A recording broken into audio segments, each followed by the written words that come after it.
Have you ever gotten blood work done and wondered how just a few vials of blood can tell you so much about what's happening in your body? This is the magic of clinical laboratory science, where various biotechniques are used in a multitude of tests to detect and quantify different proteins, antibodies, antigens, and other substances.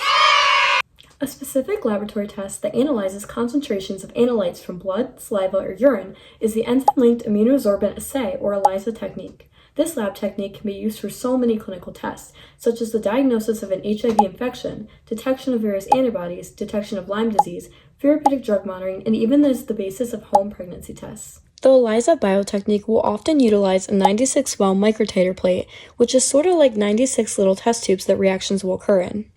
The microtiter plate is pre-coded, meaning either a known antigen or antibody is binded to the plate depending on the specific type of ELISA.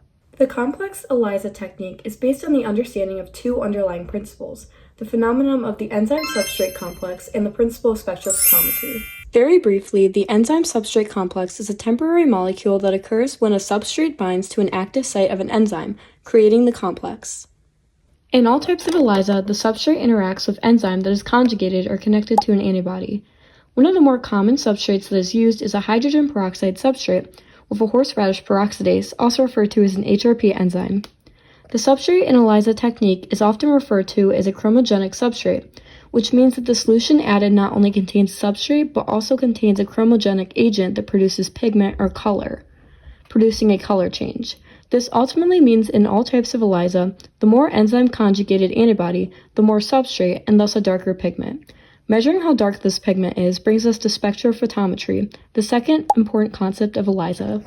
Very briefly, spectrophotometry quantitatively measures how dark a pigment is by measuring how much light the pigment absorbs.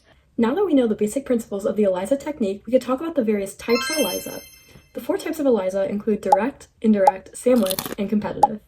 Today I'm going to talk about the competitive technique in particular and use a specific example of measuring cortisol concentrations to help explain it. The competitive ELISA technique is primarily used to detect how much antigen in terms of specific concentration is present in a sample. For this specific competitive ELISA, you can see in step A that the CARGG antibody, which is just a big acronym that is the specific antibody that will only bind to cortisol antigen, is pre-coded on the wells of the plate. Each sample is added to each well. After the sample is added, in step B we can see that the cortisol antigen present in the sample will bind to the antibody. Inhibitor enzyme conjugated antigen will then be added and fill the rest of the antibody's binding sites as seen in step C. Finally, a solution containing a chromogenic substrate will be added and the substrate will bind with the enzyme conjugated to the inhibitor antigen, cortisol HRP, as seen in step D. This will mean that samples with less cortisol antigen, which have more inhibitor enzyme and thus more substrate, will have a darker color and vice versa.